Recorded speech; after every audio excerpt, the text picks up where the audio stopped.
Bem-vindos. Hoje temos em mãos um documento que me deixou a pensar bastante. Não é um artigo científico, nada disso, mas algo muito mais pessoal. É um excerto do diário de um missionário, Franz Armando Schauck, com o título O Ministério de Céus Abertos. E ele pega nesta expressão que muitos já ouviram e, bem, vira-a completamente de cabeça para baixo. A nossa análise hoje vai mergulhar nisto. É um texto muito curioso, sem dúvida. O autor apresenta-se como cristão reformado e escreve, nota-se, com um grande respeito pela tradição pentecostal. Mas deixa claro desde o início que o objetivo é propor uma reinterpretação. Ele quer pegar neste conceito, céus abertos, que muitas vezes associamos a experiências espirituais muito intensas, e dar-lhe um novo centro de gravidade. E que centro. Logo a abrir, ele lança o que para mim foi um autêntico murro na mesa. Ele diz, e cito, que o Ministério de Céus Abertos não é primariamente um ambiente, mas sim uma pessoa, Jesus Cristo. Confesso que tive de ler duas vezes. Isto é uma ideia que vira completamente do avesso a forma como muita gente pensa sobre a sua fé. Não é? Como é que ele sequer começa a defender um ponto tão radical? Bem, ele começa por mudar as regras do julgo. A ideia comum, especialmente talvez em meios mais carismáticos ou pentecostais. Sim, a ideia de criar uma atmosfera, um ambiente. Exato, essa ideia de que céus abertos é uma atmosfera que se cria, um ambiente propício a milagres que os crentes têm de alguma forma, alcançar. Seja pela oração, pelo louvor, pela intensidade da fé. Certo. O autor diz que não, ele argumenta que essa é uma busca cansativa e até incerta. A proposta dele é que o evento decisivo já aconteceu. Ele usa aquela imagem bíblica do véu do templo que se rasgou na morte de Cristo. Percebo. Para ele isso significa que o acesso a Deus deixou de ser restrito? Deixou de ser temporário. Em Cristo, os crentes já vivem, por definição, debaixo de céus abertos. Portanto, não é algo a alcançar, é uma realidade a reconhecer. Ou seja, a perspectiva deixa de ser como é que abrimos os céus hoje para passar a ser como é que vivemos o facto de os céus já estarem abertos. A responsabilidade, de certa forma, sai dos nossos ombros. Exatamente. Ele troca o modelo de conquista por um modelo de herança. A tese é que Cristo não apenas abriu o céu, ele é o céu aberto. Ele é o portal permanente. Portanto, a busca por portais espirituais ou por momentos especiais, como o texto menciona, torna-se, na visão dele, redundante. O acesso é constante porque está ancorado numa pessoa e na sua obra, e não na nossa performance emocional ou espiritual do dia. É uma ideia fortíssima. E imagino que, para a defender, ele tenha de desmontar primeiro a visão mais popular. É isso que ele faz a seguir, Ferto. Ele parece passar uma boa parte do tempo a desconstruir mitos. Sim, e falo de uma forma muito direta. É talvez a parte mais confrontadora do texto. Ele cria uma lista daquilo que céus abertos não é. E ao fazer isso, está a dialogar diretamente com algumas das teologias mais populares e mediáticas da atualidade. Ele adverte que transformar este conceito numa garantia de certas coisas é um perigo. E essa lista é demolidora.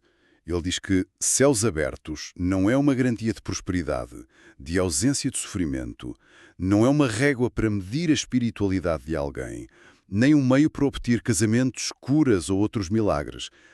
Vamos ser honestos, a ideia de que a fé leva à prosperidade ou à cura garantida é extremamente popular. Ele está a ir direto contra o coração de uma teologia muito visível. Sem dúvida.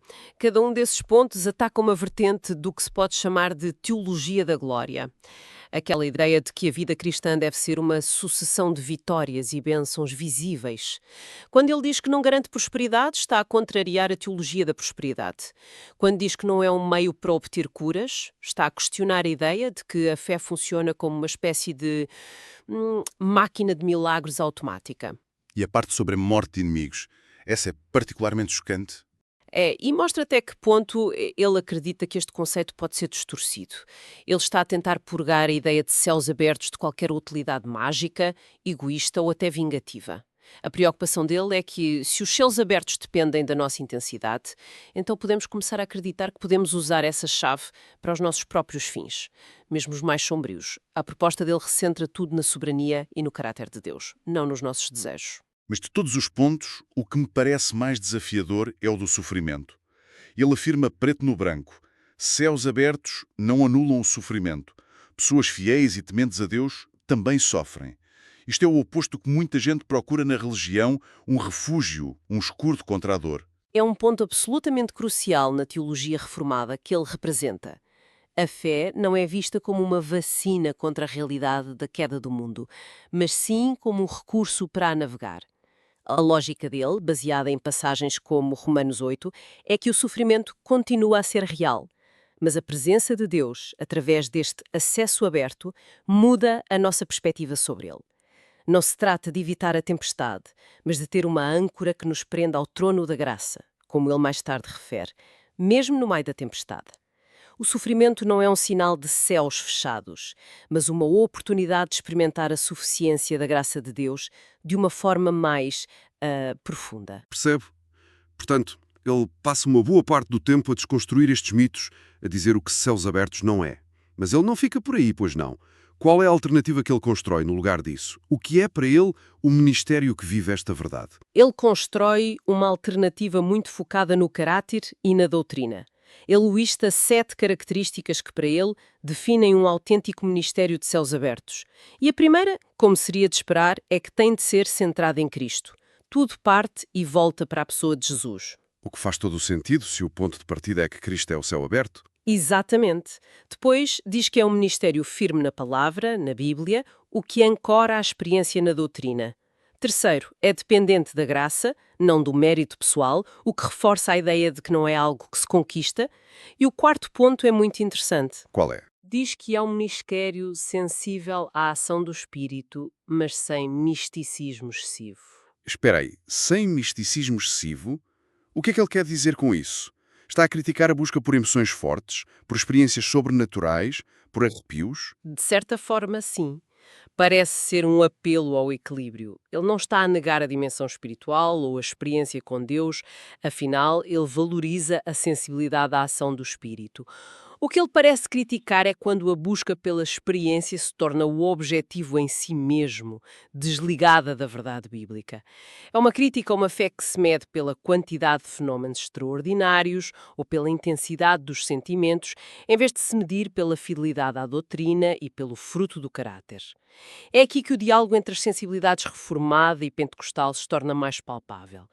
Ele está a dizer que a experiência é válida, mas tem de ser avaliada e enquadrada pela palavra. E as últimas características? As últimas 3 fecham o círculo, ligando de volta à questão do sofrimento e do propósito.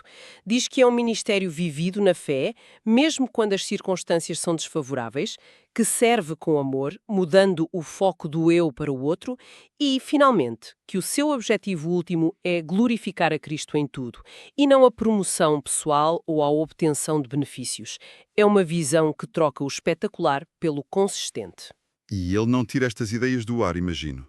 Onde é que ele vai buscar o suporte para esta visão que, convenhamos, vai contra a corrente? Não, de todo. Ele dedica uma parte do texto a fundamentar biblicamente a sua posição. E a forma como ele interpreta as passagens é a chave para perceber o seu argumento. Por exemplo, ele cita os casos de Ezequiel e de Estevão em Atos, que viram os céus abertos. Certo.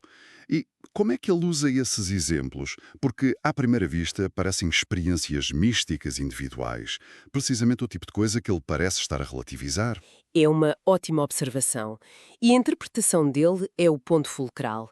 Ele argumenta que em nenhum desses casos foram Ezequiel ou Estevão que, através de algum esforço ou técnica espiritual, forçaram os céus a abrir-se. Pelo contrário, ele lê esses momentos como uma iniciativa soberana de Deus em revelar-se. Deus abre os céus quando e como quer, para os seus propósitos. A ênfase não está na capacidade humana de abrir portais, mas na decisão divina de se mostrar. O mesmo se aplica ao batismo de Jesus, que ele também menciona. Os céus abrem-se sobre Jesus como um ato declaratório de Deus Pai. Portanto, mesmo os momentos mais espetaculares da Bíblia são, na visão dele, controlados por Deus e não provocados pelo homem. Precisamente. E depois ele passa para as passagens que, no seu entender, solidificam a tese principal, que Cristo é o acesso permanente. Ele usa uma passagem de João, capítulo 1, onde Jesus é descrito como a escada entre o céu e a terra, para argumentar que Cristo é o nosso céu aberto permanente. Mas a passagem que ele parece considerar o alicerce de toda a sua reflexão É de Hebreus capítulo 4. Que nos convida a aproximar-nos do trono da graça. Exato.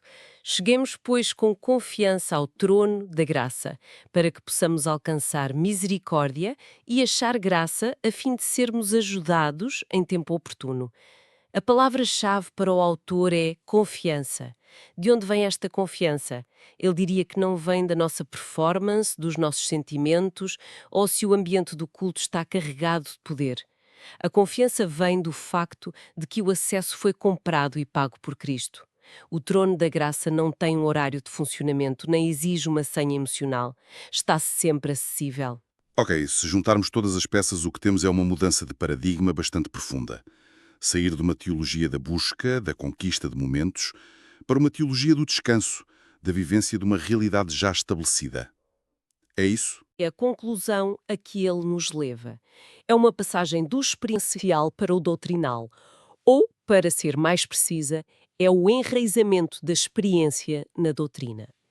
Ele tem uma frase no diário que resume tudo isto de forma brilhante. Ele diz que os céus não se abrem pela intensidade emocional, mas por meio da palavra e dos sacramentos. E aí está outro termo que pode precisar de uma pequena explicação. Sacramentos. Para quem não está tão por dentro, o que é que ele quer dizer com isso? Na tradição dele, a reformada, os sacramentos, essencialmente o batismo e a ceia, são vistos como os meios físicos, visíveis, que Deus instituiu para comunicar a sua graça invisível aos crentes. São sinais e selos da promessa de Deus. Portanto, quando ele diz que os céus se abrem pela palavra e os sacramentos, ele está a dizer que a certeza do acesso a Deus não vem de um sentimento subjetivo que temos de gerar. Vem sim da promessa objetiva de Deus que nos é comunicada através da pregação da Bíblia e destes atos simbólicos. É uma abordagem que valoriza a estrutura e a disciplina da fé. Uma visão que claramente privilegia a constância sobre a intensidade, a certeza da promessa sobre a flutuação do sentimento. Exatamente. E o apelo final dele é um desafio à prática. Ele conclui dizendo: em Cristo os céus já estão abertos. Vive essa verdade todos os dias. Não é uma verdade para se tentar alcançar, mas uma fundação sobre a qual se deve construir a vida. E essa ideia deixa-nos com uma reflexão final, uma provocação que este texto nos lança e que vale a pena levar connosco. Sem dúvida. A insistência do autor em que os crentes devem viver a partir da verdade de que os céus já estão abertos levanta uma questão final muito importante. Se o acesso a Deus não depende de facto das circunstâncias externas ou dos sentimentos internos, como é que essa convicção, se for verdadeiramente interiorizada, poderia alterar a forma como alguém enfrenta os momentos de maior dificuldade? Precisamente aqueles momentos de dor, de dúvida ou de silêncio, quando, por sentimento e por experiência, os céus parecem estar mais fechados, mais distantes, feitos de bronze. O que é que muda na prática quando a convicção supera o sentimento?